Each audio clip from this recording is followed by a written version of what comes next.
Welcome back to English 4.0, the radio show. Let's go!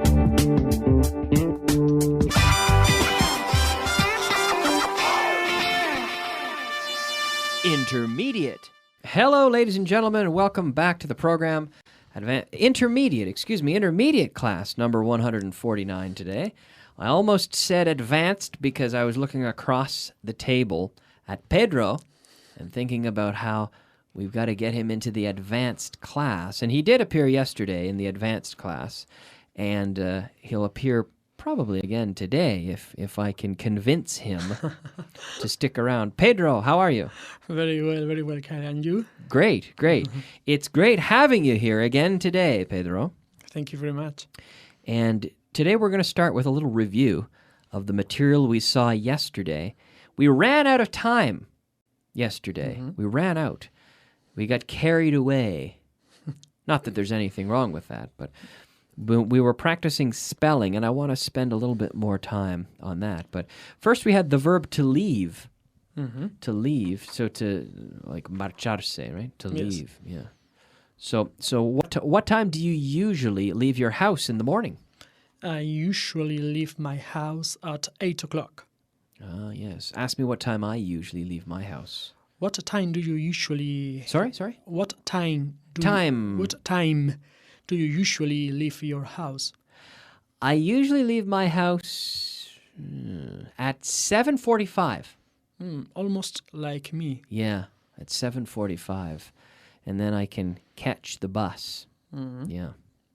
But you only have a 1-minute walk, you were saying. Yes. So it's... I never missed the bus. Yeah, you've never missed the bus. So at 8:01 you get to work. Yes. That's nice. That's nice. Yeah, okay. So the verb to leave, yeah. And then we also have a structure, to have left. Yes, I know. Do you have a lot of water left?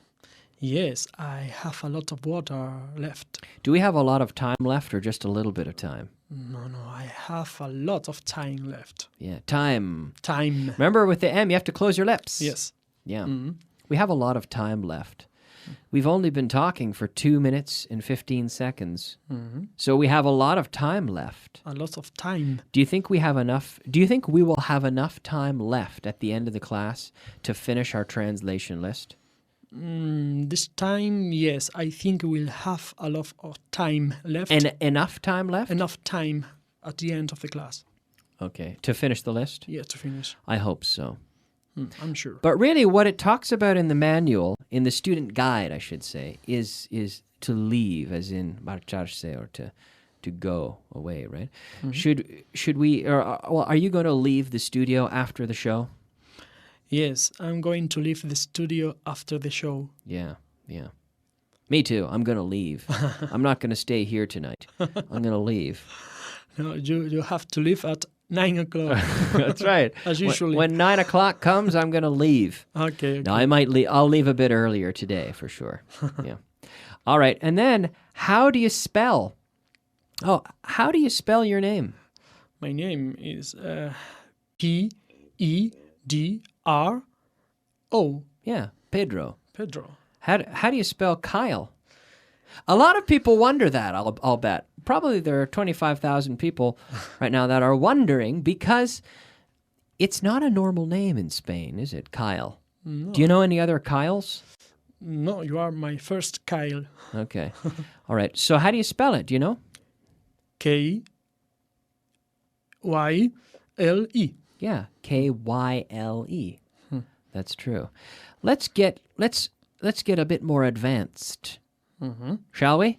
Okay, no problem. Okay. So we saw, yesterday we were talking about Paul McCartney. And do you know why I liked that name? I don't know. Because of the capital letters, and the small one was called the small or lowercase. Lowercase. Yes. Lowercase. So how do you spell McCartney?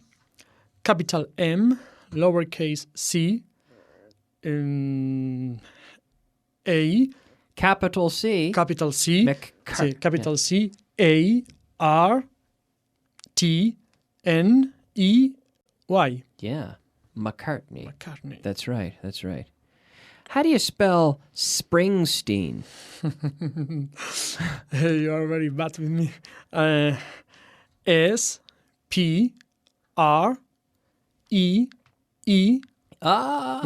Springsteen. S-P-R-I-N-G.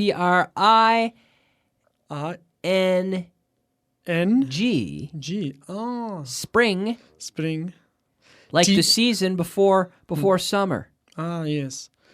S-P-R-A-I-M-G.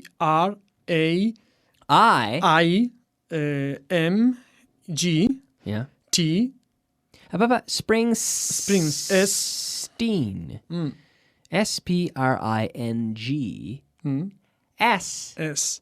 T. T-E-E-N. Right. Good. You spell Springsteen. How do you spell Springsteen? Oh, you spell Springsteen. S. S. S. P. R. R. R. A. I. N. G. S. T. E. E. N. Yeah, nice. It's very hard. Nice. Okay, good. Well done. Springsteen. All right. Good. So we've got, we've spelled Kyle. We've spelled Pedro. We've spelled Springsteen. What's another word? Give me one. Ask me one. Kyle, how do you spell? Von. Oh, okay. That's a good one. Ask me again. Kyle, how do you? Kyle, how do you spell Von? Good question. You spell Vaughn, V-A-U-G-H-A-N.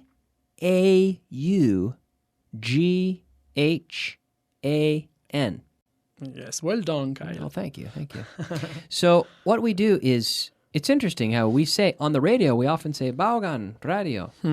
Because if we say Vaughn, people will see the word, and they'll hear the name, and they'll say, oh, they won't equate them. Yes, I know.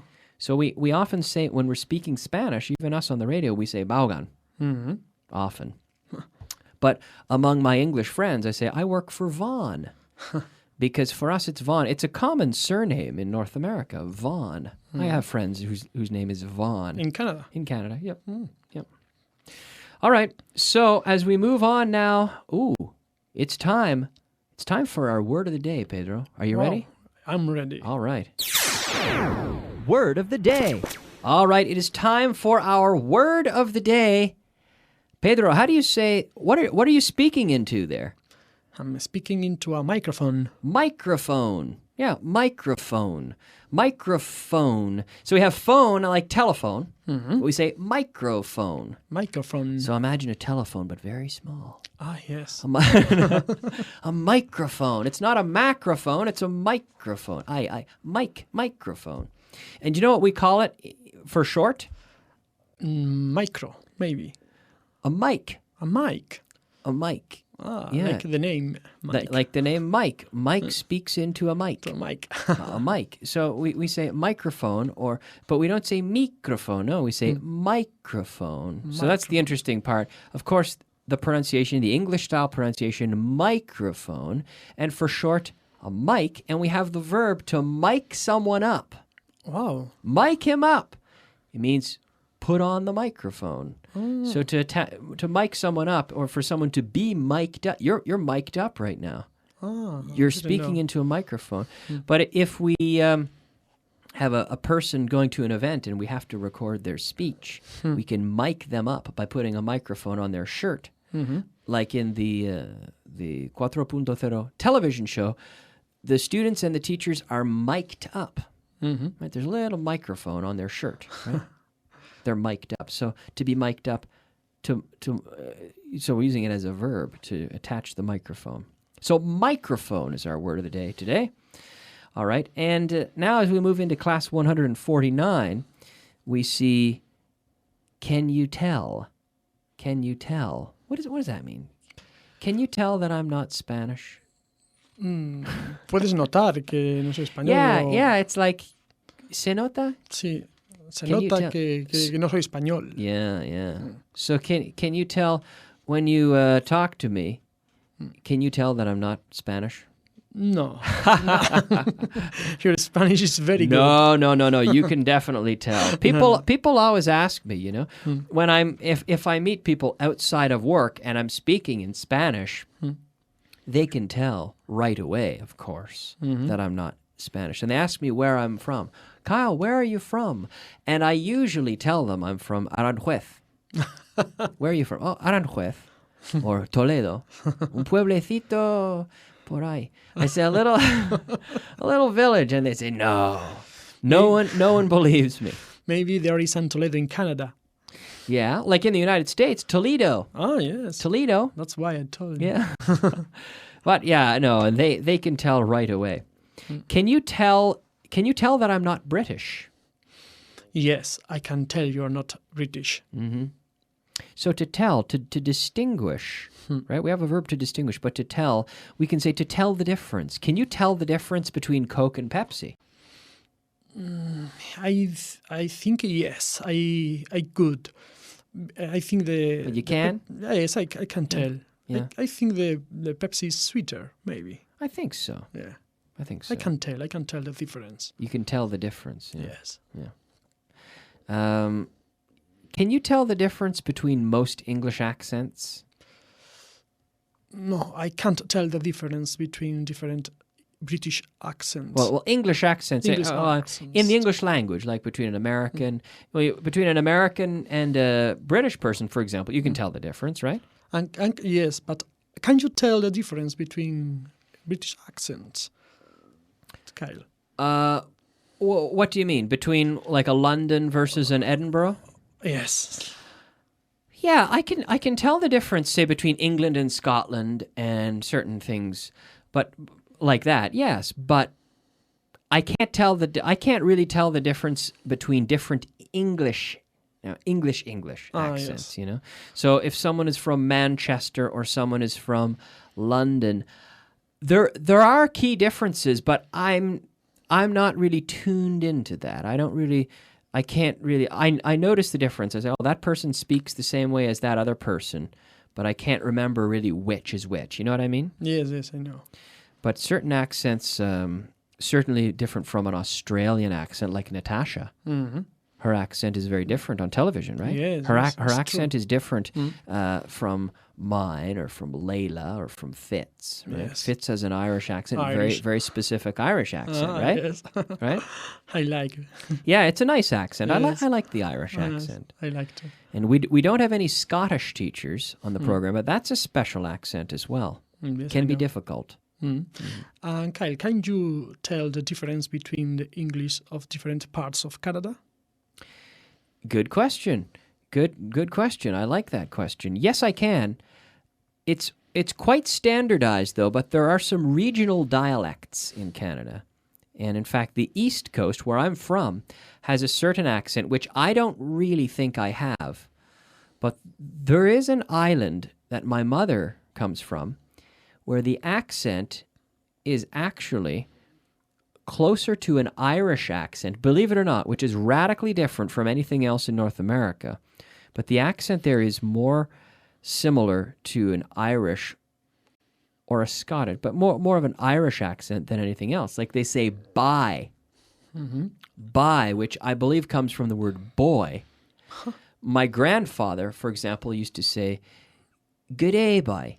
Good Which day. means, how are you doing, boy? But it doesn't really mean like boy, but like friend, like ¿qué tal, tío? Or something like that. Like hey, guy, hey, buddy, hey, guy, or bye. Bye. In this island, they say bye, and that's common in certain parts of Southern Ireland. I understand around Waterford, for example, in the south. Yes. They have that certain accent, and it's interesting because a lot of those those people immigrated more from England and Scotland. My grandfather's family came from England, not Ireland, but the accent is more Irish than anything else.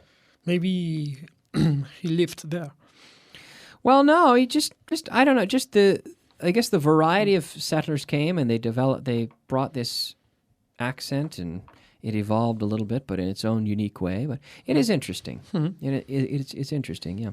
So you can tell. So I can tell, yeah, that. And then in Western Canada, they have a certain accent as well, but it's more standardized. I think most of Canada is fairly standardized. The biggest difference is in the very, very east. You have some regional dialects. And also the natives, the native Aboriginal or native people. You know, some people would say Indian, but they're not really Indians. But the native people, the First Nations, we call them, people, they tend to have a certain accent as well, and slightly different way of speaking, which is quite interesting. So ask me if I can tell that you're Spanish. Can you tell I'm Spanish? Yes, I can tell that you're Spanish, but your accent's very good. No, thank you. Yeah, in Spanish or in English? In English. Well, we've been speaking in English. You speak great Spanish. Yeah, no. Your accent is very good. We've been speaking for a while now, and your accent is very good. Thank you. All right, let's move on and talk about our vocabulary of the day. Vocabulary of the day. All right, it's time for our vocabulary of the day, our 5 words of vocabulary. The first word today is por casualidad. By chance, or as it happens. Good, yeah. A bit more common, by chance. By chance. By chance. Papel, cartón. Maybe cardboard. Cardboard. Cardboard. Cardboard. Cardboard. Cardboard. Good. Deuda. Debt. Debt. Debt. Yes. Debt. Debt. My tailor has a lot of debts. I think it was from, or my tailor's rich and my... What is it? What was the typical one of these typical learning English sentences? My tailor is rich. And there was something about debts, and one of them I heard, I don't know, maybe it was, my tailor is rich. It was, my carpenter has a lot of debts, or something. I don't know. I don't know. There are some of these sentences. Anyway. Para siempre. For good. For good, yeah. Yeah. So you've come to Madrid here, all the way from La Coruña. Are you here for good? No. Okay. No, you have to go back after, right? Yes, okay. Unfortunately. Joya. Jewel. Jewel. Jewel. Jewel. Jewel. Jewel. Jewel. Good, yeah, jewel. Jewel. Jewel.